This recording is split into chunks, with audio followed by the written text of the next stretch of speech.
റോയിച്ചായ 2 ദിവസത്തിനുള്ളിൽ UDF-ൽ എടുത്തില്ലെങ്കിൽ സ്വതന്ത്രനായി മത്സരിക്കുമെന്ന് അൻവറിന്റെ ഭീഷണി. ഇതിന് യാതൊരു വിലയും കൊടുക്കാതെ ഇതൊന്നും എന്തൊക്കെയോ നടക്കുന്നതായി പോലും ഭാവിക്കാതെ നടക്കുന്ന കോൺഗ്രസ് നേതൃത്വം. എന്താകും ഇനി അൻവറിന്റെ ഒരു ഭാവി? നമ്മൾ കാണേണ്ട ഒരു പ്രത്യേകത എന്ന് പറയുന്നത്, പതിവില്ലാത്ത രീതിയിൽ കോൺഗ്രസ് നേതൃത്വം ഈ ഭീഷണിക്ക് മുമ്പിൽ വഴങ്ങാത്ത ഒരു അവസ്ഥ കാണുന്നുണ്ട്. പണ്ട് കാലങ്ങളിലൊക്കെ ആണെങ്കിൽ ഇപ്പം കരുണാകരൻ ഒഴിച്ച് ബാക്കി നേതാക്കന്മാരുടെ കാലത്ത്, പ്രത്യേകിച്ച് ആന്റണി ഉമ്മൻചാണ്ടിയുടെയൊക്കെ ഭരണകാലത്ത് നമ്മൾ കണ്ടിട്ടുള്ള ഘടകകക്ഷികളായാലും സമുദായ സംഘടനകളായാലും കോൺഗ്രസ് നേതൃത്വത്തെ വിരട്ടി കാര്യങ്ങൾ സാധിക്കുന്ന ഒരു പ്രവണത നമ്മൾ കണ്ടിട്ടുണ്ട്.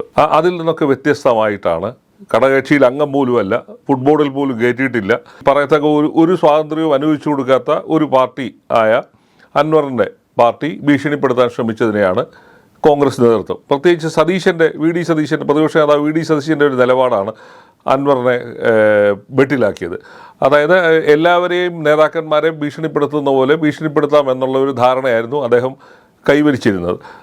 അതായത് സ്ഥാനാർത്ഥിയെ പ്രഖ്യാപിച്ചതിൻ്റെ അന്ന് അൻവർ കോൺഗ്രസ് നേതൃത്വത്തോടും പുറത്തിറങ്ങിയ മാധ്യമങ്ങളോടും പറഞ്ഞത് കോൺഗ്രസിൻ്റെ സ്ഥാനാർത്ഥി ആരായാലും പിന്തുണയ്ക്കുമെന്നായിരുന്നു. ആ പാർട്ടി പിറ്റേ ദിവസം ആയപ്പോഴത്തേക്ക് പ്ലേറ്റ് മാറ്റിയതാണ് കോൺഗ്രസിനെ.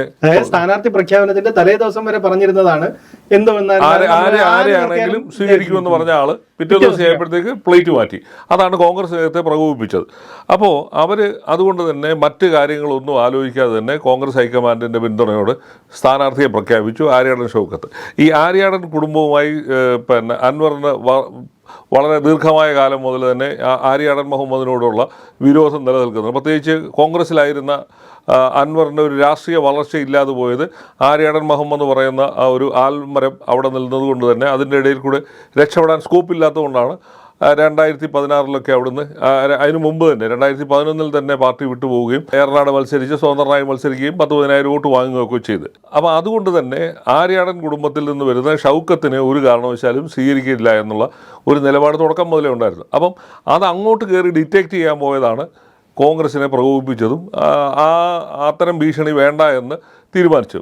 പിന്നെ വി ഡി സതീശന് തുടക്കം മുതൽ തന്നെ അൻവറുമായിട്ടൊരു സഖ്യം ഉണ്ടാക്കുന്നതിൽ എതിർപ്പായിരുന്നു. കാരണം അദ്ദേഹത്തിനെതിരെ അടിസ്ഥാനമില്ലാത്ത ആരോപണം നിയമസഭയിൽ ഉന്നയിക്കുകയും അത് പാടിക്കൊണ്ട് നടക്കുകയൊക്കെ ചെയ്തുകൊണ്ട് തന്നെ കോൺഗ്രസിനകത്ത് തന്നെ സതീശൻ്റെ ക്യാമ്പിന് അൻവറിനെ അടുപ്പിക്കുന്നതിനോട് തന്നെ വിരോധമുണ്ടായിരുന്നു. അതിനൊരു പ്രധാന കാരണമെന്ന് പറയുന്നത്, അൻവർ ഒരു നിലപാടില്ലാത്ത ഒരു വ്യക്തിയാണ്. പറയുന്ന വാക്കുകൾ യാതൊരു സത്യസന്ധതയില്ലാതെ തരാതരം പോലെ സംസാരിക്കുന്നു എന്നുള്ളതാണ് കോൺഗ്രസിൻ്റെയും UDF-ൻ്റെയും ഒക്കെ ഒരു പ്രധാന പരാതി എന്ന് പറയുന്നത്. കാരണം PC ജോർജിനെ കൊണ്ട് 2011-16 കാലത്ത് അനുഭവിച്ച കുഴപ്പങ്ങൾ UDF-നെ അലട്ടുന്നുണ്ട്. അതേപോലൊരു മലബാറിലെ മറ്റൊരു PC ജോർജായിട്ട് അൻവർ ആവണ്ട എന്ന് തന്നെയാണ് കോൺഗ്രസ് ഇതുവരെ, ഇപ്പോൾ നമ്മൾ ഈ സംസാരിക്കുന്ന ഘട്ടം വരെ എത്തി നിൽക്കുന്നത്. അപ്പോൾ അൻവറിൻ്റെ ഭീഷണി എന്തായാലും തൽക്കാലം വകവെച്ച് കൊടുക്കണ്ട. അൻവറിൻ്റെ ആവശ്യമെന്ന് പറയുന്നത്, അൻവറിന് അടുത്ത നിയമസഭാ തെരഞ്ഞെടുപ്പ് 2016 മെയ്യിൽ നടക്കുന്ന നിയമസഭാ തെരഞ്ഞെടുപ്പിൽ സുരക്ഷിതമായൊരു മണ്ഡലവും കൂടെ ഉള്ളവർക്ക് 1-2 സീറ്റോ കിട്ടുമെങ്കിൽ അത് വാങ്ങുക എന്നുള്ളതിനാണ് ഈ ബാർഗെയിനിങ് നടന്നത്. പക്ഷേ കോൺഗ്രസ് അത് അംഗീകരിക്കാതെ വന്നാൽ മത്സരിക്കുമെന്നാണ് ഇന്ന് അദ്ദേഹത്തിൻ്റെ അടുത്ത അനുയായിയായ സുഗു പറഞ്ഞത്. വേണ്ടി വന്നാൽ മത്സരിക്കും, 2 ദിവസം ഇവിടെ കാത്തിരിക്കും എന്നൊക്കെ പറഞ്ഞു. കാരണം ആ ഭീഷണി സത്യം പറഞ്ഞാൽ കോൺഗ്രസ് നേതൃത്വത്തെ വലിയ തോതിലൊന്നും ഭയപ്പെടുത്തുകയോ ഭീഷണിപ്പെടുത്തുകയോ ഒന്നും ചെയ്തിട്ടില്ല. പക്ഷേ പിന്നെ ഒരു തെരഞ്ഞെടുപ്പ് വരുമ്പോൾ പരമാവധി ശത്രുക്കളെ ഒഴിവാക്കി പരമാവധി വോട്ട് സമാഹരിക്കുക എന്നുള്ളൊരു തന്ത്രമാണ് എല്ലാ പാർട്ടികളും ഉപയോഗിക്കുന്നത്. KPCC general secretary Jayanth, Kozhikode DCC president Praveen Kumar, ഇവരൊക്കെയുടെ നേതൃത്വത്തിൽ ഒരു പ്രാദേശിക നേതാക്കളും ജില്ലാ നേതാക്കളും ഒക്കെ ഇപ്പോൾ അൻവറുമായി ഒരു കൂടിക്കാഴ്ച നടത്തുന്നത്. അതിന് തൊട്ട് മുമ്പാണ് അദ്ദേഹം കുഞ്ഞാലിക്കുട്ടിയുമായിട്ട് ചർച്ച നടത്തി. കുഞ്ഞാലിക്കുട്ടി കാര്യമായ വാഗ്ദാനങ്ങളൊന്നും നടത്തിയായിട്ട് അറിയില്ല. പക്ഷേ സതീശൻ ഇപ്പോൾ പറഞ്ഞത് കോൺഗ്രസ് അതിൻ്റെ നിലപാടുകളിൽ തന്നെ ഉറച്ചു നിൽക്കുകയും UDF യുക്തമായ തീരുമാനം സ്വീകരിക്കുകയും ചെയ്യും എന്ന് മാത്രമേ പറയുന്നുള്ളൂ. അൻവറിൻ്റെ ഭാവി സത്യം പറഞ്ഞാൽ അനിശ്ചിതത്വത്തിലാണ്. അൻവറിനെ ആർക്കും വേണ്ടാതായ ഒരു എടുക്കാച്ചരക്കായി മാറിയിരിക്കുകയാണ്. അപ്പോൾ ഇനി പോയി ഇടതുപക്ഷത്തോട് പോയി സഖ്യം ചേരാനുള്ള സാധ്യതകളില്ലാതായി. അതുപോലെ തന്നെ BJP-യുമായിട്ട് ചേരാൻ പറ്റാത്ത സ്ഥിതിയുണ്ട്. അപ്പോൾ പിന്നെ എവിടെയാണ് സ്വതന്ത്രനായിട്ട് നിന്ന് മത്സരിച്ച് പിണറായിസത്തിനെയും മരുമോനിസത്തിനെയും എതിർക്കുന്നു എന്ന് പറയുന്ന ആൾ ജയിക്കാൻ സാധ്യതയുള്ള UDF-ൻ്റെ സാധ്യത അട്ടിമറിച്ച് കഴിഞ്ഞാൽ പിന്നെ കേരള രാഷ്ട്രീയത്തിൽ എങ്ങും എത്താതെ സ്വയം എരിഞ്ഞിറങ്ങി പോവുകയേ നിവൃത്തിയുള്ളൂ. അപ്പോൾ അങ്ങനൊരു ആത്മഹത്യയ്ക്ക് അൻവർ തയ്യാറാകുമോ ഇല്ലയോ എന്നുള്ളതാണ് ഈ വരാൻ പോകുന്ന ഇനിയും 10-48 മണിക്കൂറിനുള്ളിൽ കാണേണ്ടത്. കാരണം അൻവറിന് കേരള രാഷ്ട്രീയത്തിലോ അല്ലെങ്കിൽ നിലമ്പൂർ തെരഞ്ഞെടുപ്പിൽ പ്രസക്തി ഇല്ലാതായി പോയതിന് ആ അവസ്ഥ സൃഷ്ടിച്ചതും അൻവർ തന്നെയാണ്. കാരണം അല്ലെങ്കിൽ MLA സ്ഥാനം രാജിവെച്ച സമയത്ത് തന്നെ ഒരു ഡീസൻ്റായ ഒരു ധാരണ ഉണ്ടാക്കിയിരുന്നെങ്കിൽ UDF അക്കോമഡേറ്റ് ചെയ്യുമായിരുന്നു. ഏതെങ്കിലും ഒരു സീറ്റിൽ അദ്ദേഹത്തിന് ജയിക്കാൻ സാധ്യതയുള്ള സീറ്റ്, പ്രത്യേകിച്ച് ലീഗിനെ മുൻനിർത്തിക്കൊണ്ട് അത്തരം ഒരു ചർച്ച നടത്തിയിരുന്നെങ്കിൽ അൻവറിന് രക്ഷപ്പെടാനുള്ള മാർഗ്ഗം ഇതിപ്പോ സംഭവം എന്ന് പറഞ്ഞാലേ മലപ്പുറത്ത് കൂടുതലും മുസ്ലിം ലീഗ് മത്സരിക്കുന്ന ഒരു സീറ്റാണ്. അപ്പോൾ ലീഗിന് നേരിട്ട് ഒരു ഉറപ്പ് അൻവറിന് കൊടുത്താൽ സ്വന്തം അക്കൗണ്ടിൽ നിന്ന് ഒരു ടിക്കറ്റും കൂടെ ഒരു സീറ്റ് കൂടെ കൊടുക്കേണ്ടി വരും. ലീഗിനെ സംബന്ധിച്ചിടത്തോളം ലീഗ് അത്തരം കാര്യങ്ങൾക്ക് വളരെ മാന്യതയുള്ള ഒരു പാർട്ടിയാണ്. പലപ്പോഴും നമ്മൾ കാണാം. MV രാഘവൻ ആദ്യമായി വന്ന സമയത്ത് MV രാഘവന് മത്സരിക്കാൻ സീറ്റ് കൊടുത്തു, AK ആന്റണിക്ക് തിരൂരങ്ങാടിയിൽ സീറ്റ് കൊടുത്തു. അങ്ങനെ ലീഗ് അത്തരം കാര്യങ്ങൾ മുന്നണിയുടെ ഒരു കെട്ടുറപ്പിനെ സഹായിക്കുന്ന രീതിയിലുള്ള നിലപാടുകൾ പലപ്പോഴും സ്വീകരിക്കാറുണ്ട്. പക്ഷേ അവരുടെ സമ്മർദ്ദം ചെലുത്തി കോൺഗ്രസിനെ കൊണ്ടൊരു സീറ്റ് വിട്ടുകൊടുപ്പിക്കാനൊക്കെ അവരെ കൊണ്ട് കഴിയുമായിരുന്നു. പക്ഷേ ആ വാതിലുകളാണ് അടച്ചത്. അത് ഈ അൻവർ തന്നെയാണ്. ഇന്നലെ തന്നെ സ്ഥാനാർത്ഥിത്വം പ്രഖ്യാപിച്ചതിന് ശേഷം തന്നെ കോൺഗ്രസ് സ്ഥാനാർത്ഥിയെ പരമാവധി അവമാനിക്കുകയും കോൺഗ്രസിനെ ചീത്ത വിളിക്കുകയും ഒക്കെ ചെയ്തൊരു പാർട്ടിയെ എങ്ങനെയാണ് കോൺഗ്രസ് ചർച്ച നടത്തിയെന്നൊക്കെ പറഞ്ഞു കഴിഞ്ഞാൽ പിന്നെ ആരാണ് അക്കോമഡേറ്റ് ചെയ്യുന്നത്? അതുപോലെ തന്നെ ആ സ്വയം കുഴി ഒഴിച്ചത് അൻവർ തന്നെയാണ്. അതുകൊണ്ട് അതിൻ്റെ പരിണതഫലം എന്തായാലും അൻവർ അനുഭവിച്ചേ പറ്റുള്ളൂ. അൻവർ ഇപ്പം മത്സരിച്ച് ചിലപ്പം കുറേ വോട്ട് പിടിച്ചാൽ തന്നെ അൾട്ടിമേറ്റ്ലി കോൺഗ്രസ് തോറ്റുപോയാൽ പോലും ഇതിൻ്റെ അൾട്ടിമേറ്റ് റിസൾട്ട് ആർക്കാണ്? ഈ അൻവറിന് തന്നെയാണ് അതിൻ്റെ രാഷ്ട്രീയ നഷ്ടം ഉണ്ടാകുന്നത്. അപ്പോൾ അത് ആലോചനയില്ലാതെ ഈ രാഷ്ട്രീയത്തിൽ എടുത്ത് ചാടുന്ന ഈ പ്രവണതകളാണ് അൻവറിൻ്റെ ഏറ്റവും വലിയ ശാപമായിട്ട് വന്നിരിക്കുന്നത്. അപ്പോൾ ഇന്നലെ ഒരു കാര്യം ശ്രദ്ധിച്ചാൽ അറിയാം. ഇന്നലെ ഷാരിയടൻ ഷൗക്കത്ത് ഇന്നലെ സ്ഥാനാർത്ഥി പ്രഖ്യാപിച്ച ഉടനെ തന്നെ പറഞ്ഞ രണ്ട് പ്രധാനപ്പെട്ട കാരണങ്ങളുണ്ട്. കഴിഞ്ഞ 9 വർഷമായി നിലമ്പൂർ മണ്ഡലത്തിലെ വികസന മുരടിപ്പ്. ആരാണ് വികസന മുരടിപ്പിൻ്റെ ഉത്തരവാദി?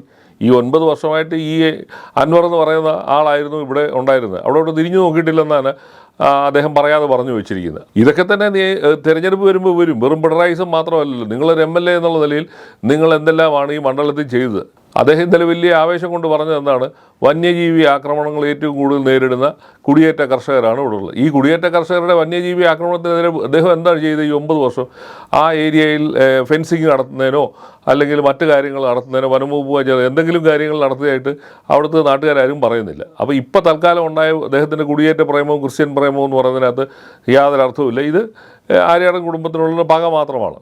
അപ്പം ഇതിനിടയിൽ അദ്ദേഹം തന്നെയാണ് അദ്ദേഹത്തിൻ്റെ സാധ്യതകൾ ഇല്ലാതാക്കുന്നത്. LDFനെ എൻ്റെ ഒരു സാധ്യത വർദ്ധിപ്പിക്കുന്ന രീതിയിലേക്ക് പോയി കഴിഞ്ഞാൽ സ്വാഭാവികമായി പിന്നെ ഒരു മുന്നണിയിലും അടുപ്പിക്കാത്ത സ്ഥിതി ഉണ്ടാകും. അപ്പോൾ പരമാവധി ബാർഗെയിൻ ചെയ്യാനുള്ള ശ്രമമാണ്. പക്ഷേ ഈ സംസ്ഥാന രാഷ്ട്രീയത്തിൽ ഇനി ഇത്തരം ബാർഗെയിനുകൾക്ക് അങ്ങനെ വിട്ടുകൊടുക്കാൻ ഒരു കോൺഗ്രസിൻ്റെ പുതിയ നേതൃത്വം, ഇപ്പോൾ സണ്ണി ജോസഫ് ആയാലും VD സതീശനായാലും ഷാഫി പറമ്പിലായാലും ചെറുപ്പക്കാർക്ക് വലിയ സ്വാധീനമുള്ളതാണ്. അവരെ അത്തരം ഒരു ഭീഷണിക്ക് വഴങ്ങത്തില്ല.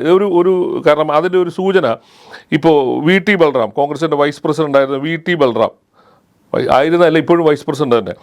അദ്ദേഹത്തിൻ്റെ ഒരു ഫേസ്ബുക്ക് പോസ്റ്റ്, അതിനകത്ത് 4 വരിയേ ഉള്ളൂ. അത് അദ്ദേഹം ഇങ്ങനെ പറഞ്ഞിരിക്കുന്നത്: അയാൾ ശരിയായ നിലപാട് സ്വീകരിക്കുകയാണെങ്കിൽ അയാളുടെ കൂടെ നിർത്തിക്കൊണ്ട് അയാൾ തൻപോരിമയും ധിക്കാരവും തുടരുകയാണെങ്കിൽ അയാളെ കൂടി പരാജയപ്പെടുത്തിക്കൊണ്ട് നിലമ്പൂർ സീറ്റ് UDF പിടിച്ചെടുക്കും. ഇതാണ് കോൺഗ്രസ് ഇപ്പോൾ വരെ നമ്മൾ ഈ സംസാരിക്കുന്ന ഘട്ടം വരെ എടുത്തിരിക്കുന്ന ഒരു സമീപനം എന്ന് പറഞ്ഞത്. ഒരു തരത്തിലും അൻവറിന് കീഴടങ്ങേണ്ട, അൻവറിൻ്റെ ഭീഷണിയോ അൻവറിൻ്റെ വിലപേശലോ അംഗീകരിക്കേണ്ട എന്നാണ് കോൺഗ്രസിൻ്റെ പൊതുവായ നേതൃത്വം സ്വീകരിച്ചിരിക്കുന്നത്. ഒരു കാര്യം നമ്മൾ ശ്രദ്ധിച്ചാൽ കഴിഞ്ഞ ദിവസങ്ങളിൽ ഈ പെട്ടെന്ന് കോൺഗ്രസ് നേതൃത്വത്തിന് ഈ അൻവറിനെ പോലെ ഒരു രാഷ്ട്രീയ ഭിക്ഷാന്തേഹിക്ക് വഴങ്ങാതിരുന്നതിൻ്റെ പേരിൽ കോൺഗ്രസ് നേതൃത്വത്തിൻ്റെ ഗ്രാഫ് ഒരു ചെറിയ തോതിൽ ഉയർന്നിട്ടുണ്ട്. കാരണം ഞാനത് ആ തുടക്കത്തിൽ പറഞ്ഞ് പണ്ട് കാലങ്ങളിലൊക്കെ ആണെങ്കിൽ കോൺഗ്രസ് നേതൃത്വത്തെ ഭീഷണിപ്പെടുത്തിയും മുൻമുലയിൽ നിർത്തിയും സമുദായ സംഘടനകളും ഘടകകക്ഷികളും ഒക്കെ തന്നെ പലതും വിലപേശിക്കൊണ്ട് പോകുന്നത് നമ്മൾ കണ്ടിട്ടുണ്ട്.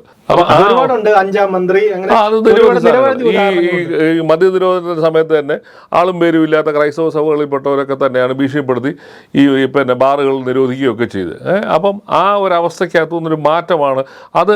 സത്യം പറഞ്ഞാൽ കോൺഗ്രസ്സുകാരുടെ ഇടയിൽ വലിയ തോതിലുള്ള ഒരു സ്വീകാര്യത ഇപ്പോഴത്തെ കോൺഗ്രസ് നേതൃത്വത്തിനും നിഷ്പക്ഷരായ ആൾക്കാർക്ക് പോലും അത് സമ്മതിക്കുന്നത്. കാരണം ഇത്തരം കക്ഷികളുടെ ഏത് സമുദായ സംഘടനയായാലും രാഷ്ട്രീയ പാർട്ടി ആയാലും ഒരു രാഷ്ട്രീയ പാർട്ടിയുടെ വില പേശുന്ന ഘടകകക്ഷികൾക്കും കൂടിയുള്ള സന്ദേശമാണ് ഇത്. പലപ്പോഴും CPMനകത്ത് പിണറായി വിജയൻ അധികാരത്തിൽ വന്നതിന് ശേഷം ഈ ഘടകകക്ഷികളുടെ ബാർഗൈനിങ്ങുകളൊന്നും തന്നെ അങ്ങനെ വലിയ തോതിലൊന്നും അംഗീകരിച്ചു. അദ്ദേഹം വളരെ ഫേം സ്റ്റാൻഡ് എടുക്കുന്ന ഒരു രാഷ്ട്രീയ നേതാവാണ്.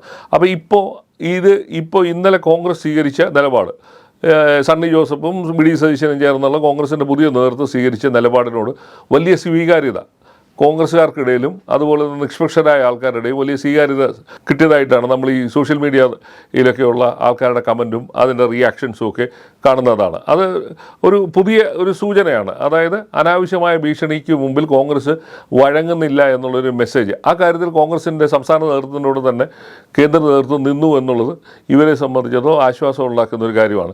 അപ്പോൾ ഈ അഥവാ അൻവർ ഒരു സ്വതന്ത്ര സ്ഥാനാർത്ഥിയായിട്ട് നിന്നാൽ തന്നെ അതിൻ്റെ അൾട്ടിമേറ്റ് നഷ്ടം എന്ന് പറയുന്നത് അൻവറിന് തന്നെയാണ്. കോൺഗ്രസ് സ്ഥാനാർത്ഥി തോക്കുന്നോ ഇല്ലയോ എന്നുള്ളത്, പിണറായി വിജയൻ ജയിക്കുകയും പിണറായി വിജയൻ്റെ മൂന്നാമത്തെ വരവിന് അൻവർ ഇടയാകുകയും ചെയ്യുന്നു എന്ന് പറയുന്ന ഒരവസ്ഥ അൻവറിനെ കേരള രാഷ്ട്രീയത്തിൽ നിന്ന് തുടച്ചു നീക്കപ്പെടും. അല്ലെങ്കിൽ വീണ്ടും പോയി CPM തിണ്ണ നിരങ്ങേണ്ടി വരും. അപ്പോൾ അതാണ് ആ ഒരവസ്ഥയിലേക്ക് പോകാൻ അൻവർ തയ്യാറാകുമോ ഇല്ലയോ എന്നുള്ളതാണ് സംഭവം. ഇനി ഏതായാലും അൻവറിനെ പടിയടച്ച് പിണ്ടം വെച്ചതായതുകൊണ്ട് അൻവറിന് ഇനി അങ്ങോട്ടൊരു പ്രവേശനം ഉണ്ടാകുമെന്നും തോന്നുന്നില്ല. അപ്പോൾ പിന്നെ അൻവറിനെ സംബന്ധിച്ചിടത്തോളം കിട്ടുന്നത് വാങ്ങി ഇവിടെ അടങ്ങി നിൽക്കുക എന്നുള്ളതല്ലാതെ അൻവറിൻ്റെ മുമ്പിൽ വേറെ ഓപ്ഷൻസ് ഇല്ല. ഓപ്ഷൻ ഇല്ലാതെ വരുന്ന ഒരു രാഷ്ട്രീയക്കാരനെ സംബന്ധിച്ചിടത്തോളം ആത്മഹത്യക്ക് തുല്യമാണ്. കാരണം ഈ 8 മാസത്തെ തെരഞ്ഞെടുപ്പ് മാത്രമല്ലല്ലോ, വരാനിരിക്കുന്ന തെരഞ്ഞെടുപ്പിൽ മത്സരിക്കുക, കോൺഗ്രസ് മുന്നണി UDF അധികാരത്തിൽ വരുവാണെങ്കിൽ അതിൻ്റെ ഭാഗമായി നിൽക്കുക, മന്ത്രിയാകാൻ പറ്റുമെങ്കിൽ മന്ത്രിയാവുക, അല്ലെങ്കിൽ വിലപേശൽ നടത്താൻ പറ്റുന്ന സാഹചര്യം ഉണ്ടെങ്കിൽ അത് നടത്തുക. അതൊക്കെ നോക്കിയിരിക്കുന്ന ഒരാളാണ് അൻവർ. അൻവർ അടിസ്ഥാനപരമായ രാഷ്ട്രീയക്കാരനും ഒരു ബിസിനസ്സുകാരനും കൂടിയാണ്. അപ്പം വിലപേശൽ നടത്തുക എന്ന് പറയുന്ന ഒരു ബിസിനസ്സുകാരനെ സംബന്ധിച്ചിടത്തോളം വലിയൊരു സ്വഭാവത്തിൻ്റെ ഭാഗമാണ്. പക്ഷേ ഇവിടെ അത് നടക്കാതെ പോയി എന്നുള്ളത് അൻവറിനെ മാനസികമായി തന്നെ രാഷ്ട്രീയമായി തന്നെ തകർത്തിട്ടുണ്ട്. കാരണം ഒരു തരത്തിലും കോൺഗ്രസ് ഒരു അനുനയത്തിൻ്റെ പാത തുറക്കാൻ തയ്യാറാവുന്നില്ല എന്നുള്ളത് അൻവറിനെ വല്ലാതെ വെട്ടിൽ ചാടിച്ചിട്ടുണ്ട്. അപ്പോൾ പിന്നെ മുന്നിലുള്ള അനുയായികളെ കൊണ്ട് പറയിപ്പിക്കുക, മത്സരിക്കും എന്ന് പറയിപ്പിക്കുക എന്നുള്ളതല്ലാതെ മറ്റ് ഓപ്ഷൻസ് അദ്ദേഹത്തിൻ്റെ മുമ്പിലില്ല. കഴിഞ്ഞ തവണ അദ്ദേഹം 2 തവണ മത്സരം ജയിച്ചു എന്ന് പറയുന്നത് CPM പോലൊരു പാർട്ടി അപ്പുറത്ത് നിൽക്കുകയാണ്.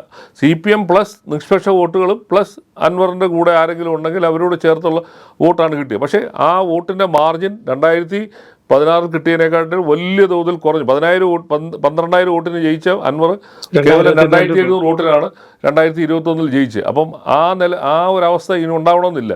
അൻവർ എന്ത് പറഞ്ഞാണ് തെരഞ്ഞെടുപ്പിൽ മത്സരിക്കാൻ പോകുന്നത്? 9 വർഷം അവിടെ നിന്നിട്ട് ആ ഏരിയയിലുള്ള യാതൊരു വികസനത്തിനും മാർഗം വഴി കണ്ടുപിടിക്കാൻ പറ്റില്ല. ആ കവളപ്പാറ ഉരുൾപൊട്ടൽ ഉണ്ടായതിൻ്റെ 200 വീട്ടുകാർ ഇപ്പോഴും വീടും കൂടുമില്ലാതെ വഴി കിടക്കുകയാണ്. അതിനുവേണ്ടി സ്ഥലം MLA എന്നുള്ള നിലയിൽ ഒന്നും ചെയ്തില്ല എന്നുള്ളത് തന്നെ ആരോപണം അവിടെ നിൽക്കുകയാണ്. അപ്പം എന്ത് വികസനത്തിൻ്റെ കാര്യവും എന്ത് നേട്ടം പറഞ്ഞുമാണ് അദ്ദേഹം വീണ്ടും തെരഞ്ഞെടുപ്പിൽ പോകുന്നത്? കാരണം സ്വയം വരുത്തി വെച്ചൊരു തെരഞ്ഞെടുപ്പാണിത്. അപ്പോൾ അതൊക്കെ തന്നെ സ്വതന്ത്ര സ്ഥാനാർത്ഥിയായിട്ട് മത്സരിച്ചാൽ മലമറിക്കാവുന്നുള്ള ധാരണയൊന്നും ഉണ്ടാകുമെന്ന് തോന്നുന്നില്ല. അപ്പം അൻവറിനെ സംബന്ധിച്ചിടത്തോളം ഇനിയുള്ള 48 മണിക്കൂർ വളരെ നിർണായകമാണ്. ബുദ്ധിപരമായ തീരുമാനം ഉണ്ടായില്ലെങ്കിൽ അദ്ദേഹം വീണ്ടും രാഷ്ട്രീയത്തിൽ എടുക്കാച്ചരക്കായി മാറാനാണ് ഏറെ സാധ്യത.